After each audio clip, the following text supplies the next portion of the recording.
અને મારા સામે જે ફરિયાદ કરવામાં આવી છે એની માટે એવું કહું કે પાવતી ખોટી પણ હોય છે. હું જો દૂધ ભરતો હોય તો મારી પાસે પાવતી હોય કે ગામમાં રખડતી હોય, અને એમને પાવતીની ઉપર જો ફરિયાદ કરી છે તો એમની પાસે મંડળી પર જઈને તપાસ કરાવી લે, બેંકમાં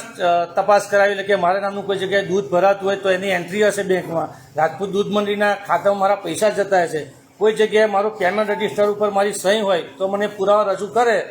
તો એમને બતાવું કે ભાઈ શું છે, સાચું છે કે ખોટું છે, એમને ખબર પડશે. પુરાવા લઈને આવો. રાજપુર ડેરીમાં સભ્ય પણ નથી, ત્યાં મારું એક પણ ટીપું દૂધ ભરાતું નથી. તાલુકા પંચાયત સભ્ય છે જે એમના ફંટાર્યા છે, જે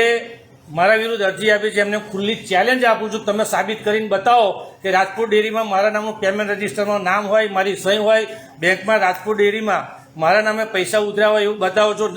ટૂંક સમયમાં નહીં બતાવે તો હું એ ભાઈની સામે ફોજદારી ફરિયાદ કરવાનો છું, અને વડોદરા કોર્ટમાં હું પણ એડવોકેટ છું, તો બદદક્ષિણનો દાવો ટૂંક સમયમાં એમની સામે કરવાનો છું. જે ભાઈએ મારી સામે અરજી આપી છે એમના સામે અડધી રાતે પણ મારા દૂધ મંડીના પ્રમુખ પદને કઈ બી તકલીફ પડશે, એમનો ભાઈ, એમનો એક ડિરેક્ટર, એમનો એક દીકરા તરીકે એમની સાથે કાયમ અડીખમ ઊભો છું, આજે પણ અડીખમ ઊભો રહેવાનો છું.